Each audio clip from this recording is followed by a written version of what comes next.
Hi babes, welcome back to my channel. If this is your first time joining me, my name is Wendy and I am your book bae. Your book bae is once again in the building after 4 long months. Please, pretty please, don't forget to subscribe. So this video basically is, it's a long time coming. It's been something that's just been churning. I've been flipping over my arm, like flipping in my head. I can't even talk, right? Like I'm still actually recovering because I had my Pfizer vaccine first jab on Wednesday. Today is Saturday, and since Wednesday I've been breathing through the wound. Even this morning I felt terrible. I think the only thing that's given me like that burst of energy is this Red Bull that my sister bought me yesterday, because she said that while I was walking, she could just see that like I'm just tired, like I'm just like I'm weighed down, and I really didn't have the best reaction to the vaccine. I was man down. I took it on Wednesday. Since then, like I said, I was man down. Thursday, Friday, couldn't work, couldn't do anything, couldn't get out of bed, out of my new bed. Actually, I bought this bed like a month ago, so I'm still waiting to get my headboard. So yeah, if you see just the pillow vibe behind me, don't drag me. My prior bed wasn't this size as well, like it was slightly smaller, so I'm just looking for what do they call it, a headboard that I actually like, and then you'll have something more to see behind me. But yeah, it's been a difficult couple of days. I really didn't respond well to the Pfizer vaccine at all, but it's just one of those things. I felt like all the side effects hit me. Like this was me in this bed, curtains drawn for like the last 72 hours, which was really difficult because I'm definitely someone who likes to be busy. I like to be out there, and I couldn't work. I couldn't do anything, man. It was horribly, but we are here and we are back after 4 months, 4 long months. With regards to my YouTube absence now, life was lifing, man. Things happened and I was just overwhelmed.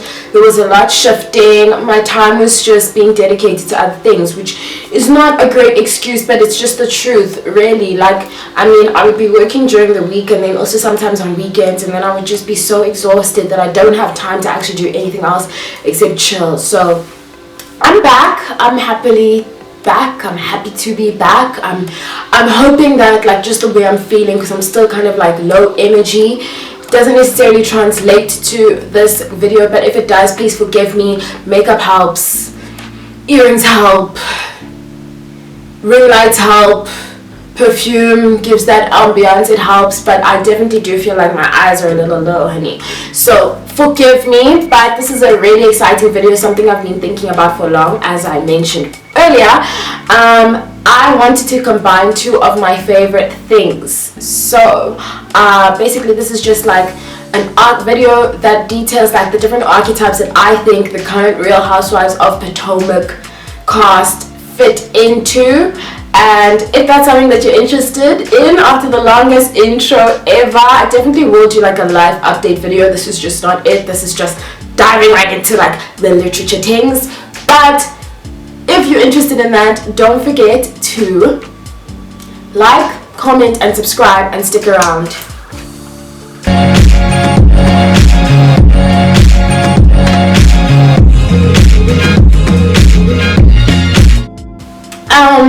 I want to talk a little bit about what an archetype is before we get into it. So an archetype basically is, I would loosely say like something like a character sketch to explain it as simply as possible. Basically just like different characteristics that are given to a particular character in a movie or plot or series or anything that you can watch and has like a story that you follow that develops. So something like there's 12 archetypes that were identified in this article.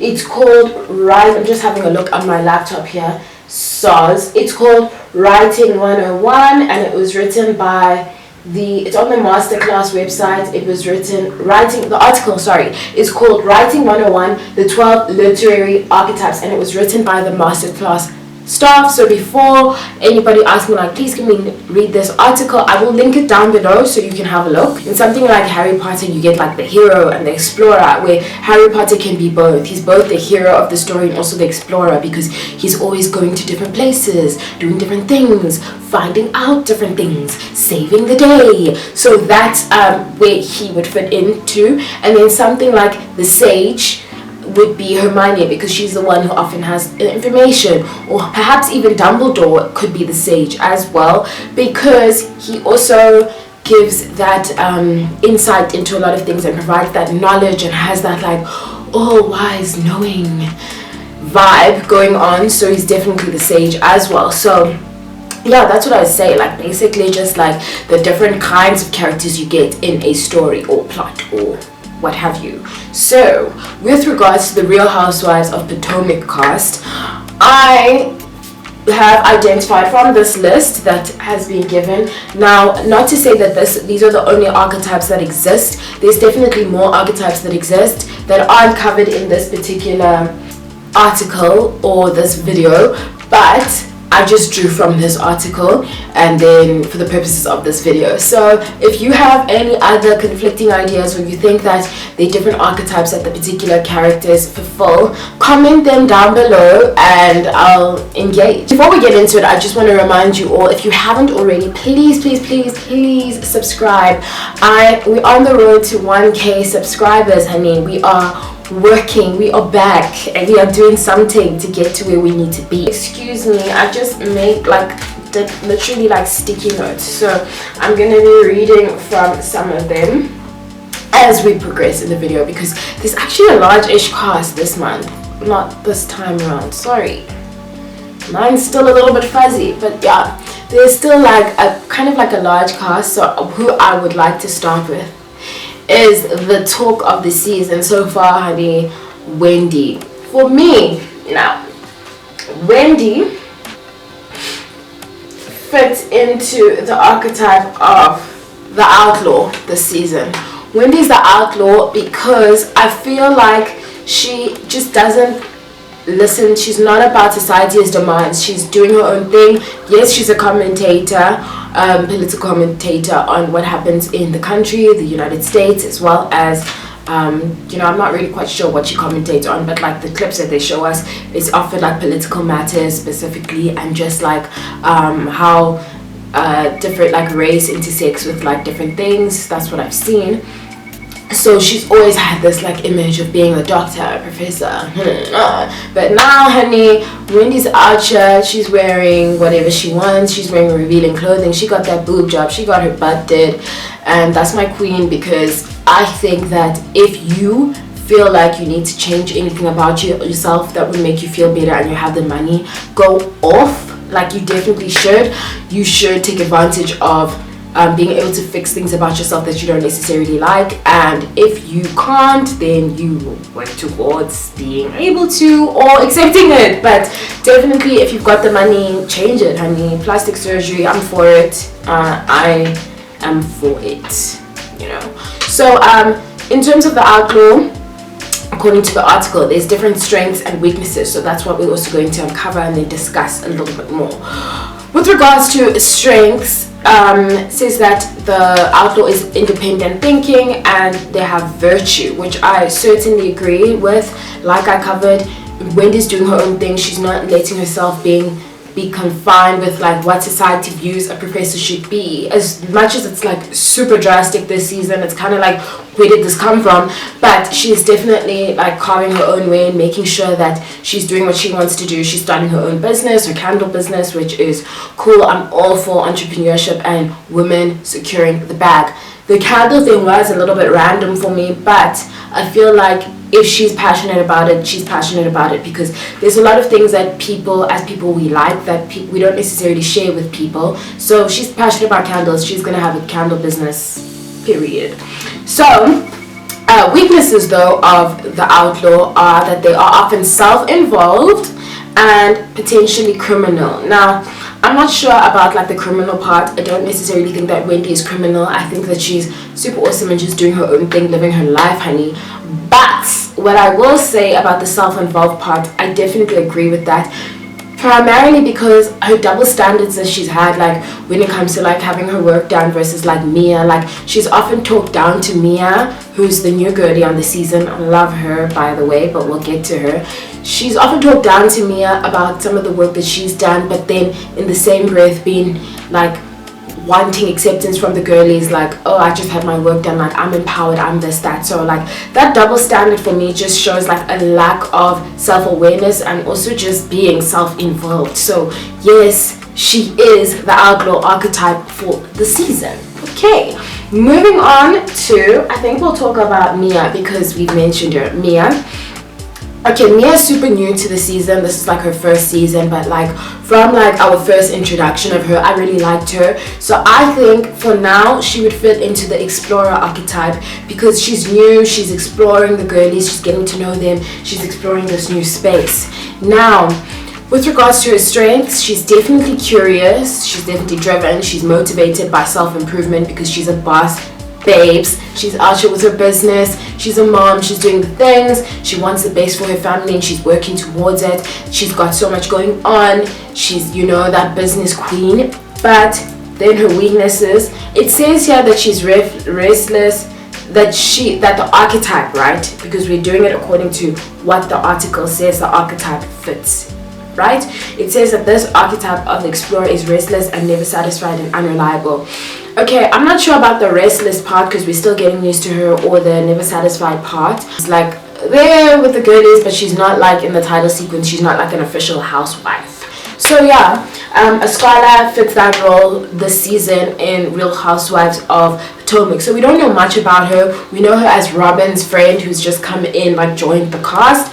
And the way I view her with regards to like the archetypes that we're discussing, the 12 archetypes from this particular article by the masterclass staff, is as the innocent. I feel like Ascala is super innocent. Like the way I view her, she definitely fits the archetype of being morally pure, who like her intentions are super good and she just like is kind of there for like funsies. She doesn't mean any harm, she's really chilled.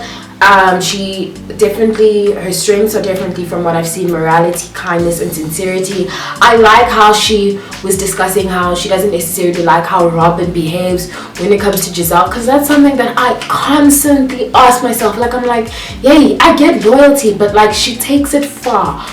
Robin takes it far. Like even at her expense sometimes she's loyal to Giselle, and I don't get that, but we will unpack that.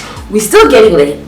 I think it was cool that she kind of brought it up that she doesn't get why Robin acts that way, but I think it was still shady that you're having that conversation with people behind Robin's back. Like you need to have that conversation with your friend. You need to sit her down and be like, okay friend, when we're in a situation, when we're in the cuts, why are you always acting weird? Like why are you always taking Giselle's side sometimes at your expense? Like I don't like that. Like just like give a go, like I want to understand that from my perspective.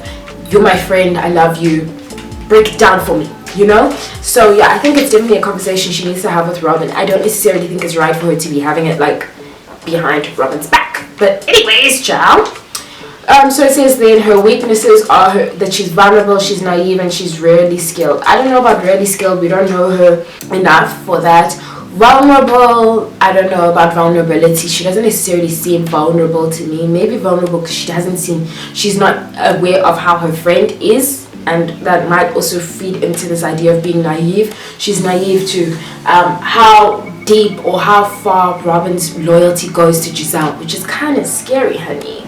Yeah, alright, moving on to Candace. Candace for me, I don't know, like she's definitely been a little bit more like reserved this season. I think it's because last season she had such a tumultuous season when it was like the whole Candace versus Monique debacle. I don't necessarily, you know, with that thing, I'm still team Monique. I ride for Monique, and it's unfortunate that she's not in this season. But yeah, Candace has definitely just become more reserved, and I think maybe it has to do with like some of the inner work that she's doing, which I'm all for. I think that must have been a traumatic experience, like how it all played out, and I'm happy that now she's focusing her energy on more positive things. But yeah, I think that for now she fits into two archetypes, which is like the everyman as well as the lover. So everyman, because she's kind of like relatable, she's just kind of like working on securing her bag, loving her man, you know, building her brand. Like I think a lot of women can relate to that, just wanting to build yourself and improve yourself, which is great, you know, shout out to her, I guess. As well as the lover, where she fits into this archetype of the lover because, hey, more than anything for me, so the lover is meant to be like the romantic lead that is led by their heart, but I don't know, she's not necessarily the lead of the show. Is there a lead of the show? I'm not sure, but yeah, I don't know, I'm not sure about this thing of her Manza Chris being her manager as well. I think that's tricky. I think that she should definitely look into that, although like there's this thing that like as a person, you know your marriage, you know your man, whatever, but I don't necessarily think it's right to mix that business with pleasure.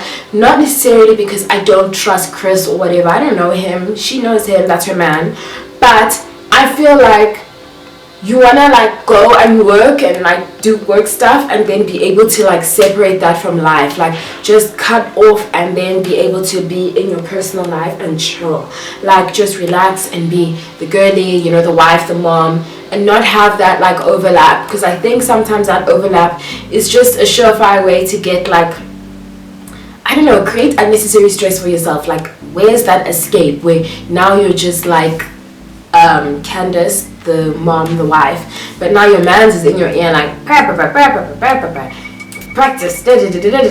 don't know, I'm not sure. Personally, that's how I feel, because also like when there's tension between her as like him as her manager, and where do you separate that tension where he's just her husband? Like little things like you're chilling at the dinner table, it's a romantic night out, date night, and then it's kind of like, oh okay, yeah, you're just loving on each other, it's nice vibes, homonate, and then all of a sudden Mutare, babe, don't forget you have to practice on Monday, or oh babe, you make a comment like I'm so tired, it's been a long week, and then this guy shading you, telling you, you need to practice more, blah blah blah. Like that would just ruin my vibes, man. Like there just needs to be that separation, so I'm not sure about that. So yeah, it says here that her this particular archetype, the romantic lead or the lover's strengths are the humanism, passion and conviction. I definitely see the passion and conviction side. Humanism, I'm not so sure, maybe like, I'm not so sure. Weakness, the naivety and the rationality. The naivety, yes, when it comes to that thing with the manza, you know what, like in life people will always have something to say about you and your relationship, but sometimes I think there's value in kind of thinking about what people have to say, kind of like just like, I don't know, engaging with that in a level, just kind of being like, is this valid or not? Because I'm not sure about the husbander thing. But yeah, we move. Next character that I would like to discuss is Ashley. Honey, Ashley's tagline, or like her intro line on the show, is the only thing too messier than two boys is me. And you know what, baby girl lives up to that. Ashley is messy. Ashley is messy. Ashley is messy from A to Z. Ashley, in the recent, like right now in the season, they're on a girls trip, right? Yay! Ashley came from, after just having a child, she comes to stir some shit up and then she left. What the hell, man? Like seriously, Ashley is hectic. So for that, I will say that Ashley is definitely the jester. Strengths of her archetype: they're funny, disarming, insightful. She's definitely all those things. Like you just think, Ashley's chilling, like she just thought she's chilling, Wendy and her having a conversation, then all of a sudden she drums that bombshell about Ashley's, what's her name, Wendy's manza doing some things. I don't want to spoil anything for anyone who hasn't watched the season, so watch the season and you'll know what I'm talking about. But yeah, I was just like, Ashley has been chaotic from day one. One thing about Ashley, her weakness can be obnoxious, superficial, and I put in brackets, wasn't included in this particular article, but chaotic. Ashley is chaotic. Ashley is so chaotic. Queen of chaos. That's my queen of chaos. Chaos, not chaos. Chaos. She is chaotic. Yo, I'm just so shocked. Like, Miguel just had a baby and then she disappears and she comes back. Now she's just like starting shit. Like, it's just mad. She is chaotic. So yes, definitely that archetype of the jester. That's my girl Ashley. Okay, and now we're moving on to the green-eyed bandits, honey. I'm not sure who I should start with. I think I'll start with Robin. Y'all already know how I feel about Robin. I mentioned earlier in the video, I don't get this blind loyalty that she has to Giselle, particularly at her expense. I know though that when you're in a friendship, sometimes you don't actually see how somebody views you, because some of the things you kind of like overlook them because you love the parent, you love the person so much that it's kind of like, okay, you're treating me badly, but I can't be that. Like, you just kind of like brush things aside under the mat, dodge bullets, straight bullets that might be coming at you, you know, from like the way that they conduct themselves and in relation to you, which I feel like Giselle does often to Ashley. Like, Giselle is not a good friend to Robin, to Ashley I said, but actually Giselle does it to everyone. Giselle is not a good friend to Robin. Obviously, I will never understand their friendship because I'm not in it, but like from what I perceive, you know, at the end of the day, it's reality television. You never know if this is all planned, if like they have conversations outside of it and they're like, this is how we're gonna like show this because this will get like a rise of people, yada yada yada. But yeah, from what I see, Giselle is not a good friend to Robin. So I see Robin as the archetype of the caregiver. Her strengths in that regard are that she's honorable, she's selfless, and that she's loyal to a fault.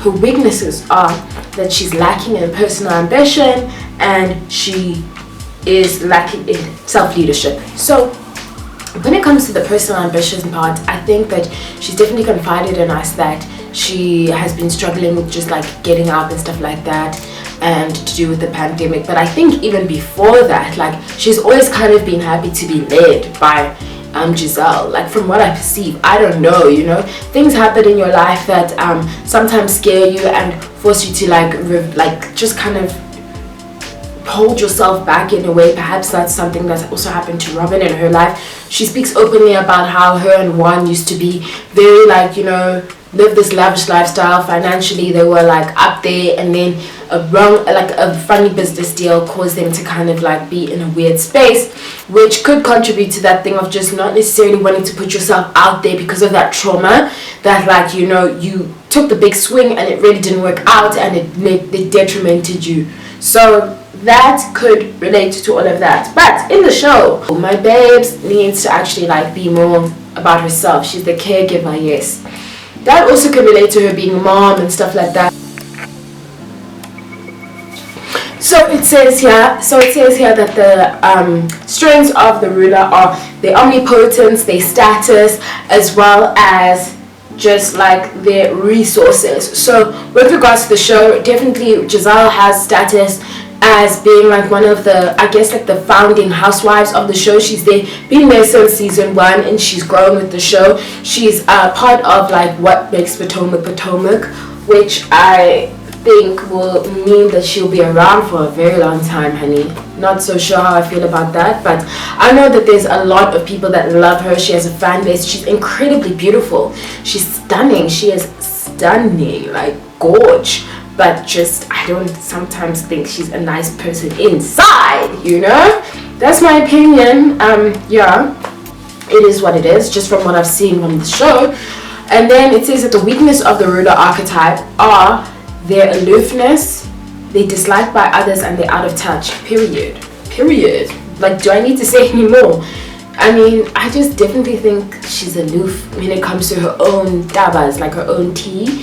She's not trying to share. She's very reserved, which is so strange because she's reserved but she expects everybody else to be so open. I think that is double standard.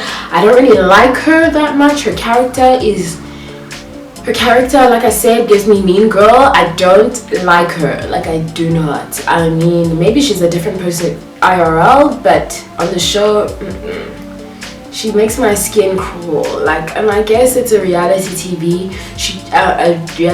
show. You just get polarizing characters. The drama means you get the check, which is something that I learned recently, that the more drama you bring, the more money you get. So it could also be that, like, she's doing what she has to do for the bag, honey. And you know, ultimately this is a platform, so she's building her platform, I guess. But yeah, my personal feelings towards her, don't like her much at all. Out of touch. Yeah, this thing of being out of touch, I definitely agree. Sometimes I ask myself, is she just chaotic and like wanting to bring everybody down, or like just out of touch with like how certain things make people feel, or is she just so like sad inside that she just like wants to go around and making sure that everybody else feels as terrible as she does? Because there genuinely are people out there who just are so miserable. They want everybody to be miserable like they are. You know, I've certainly come across a few in my life recently. Yeah, just people who are just so miserable, man. Like you can just almost like when you look at them, like you want to kind of empathize, because you're like, wow, like you are so incredibly terrible. Like, what is going on inside you that makes you harbor this ugliness, like this darkness? Oh, Giselle, guys, I don't like Giselle with my whole heart. With my whole heart. I don't care if you guys drag me. I don't like that honey. Like, she is mean. Consistently, every season. She is just, there's no breaks with Giselle. Like, wow. Wowza. Can't stand her. So that's been me. This video has been emotive. I definitely got caught up at the end there about like just how I feel about Giselle. But if you would like more videos like this, just finding that those links between literature as well as reality television, honey, or anything really. It could be fruits, it could be shorts, it could be outfits. Let me know if you have any thing that you would like me to discuss, particularly on this show, and I will do the research, even if I do not watch the show, if I'm not familiar with that particular part or aspect of pop culture or literary realness, honey. I will definitely do my research. If you haven't already, please remember to like, comment, and subscribe.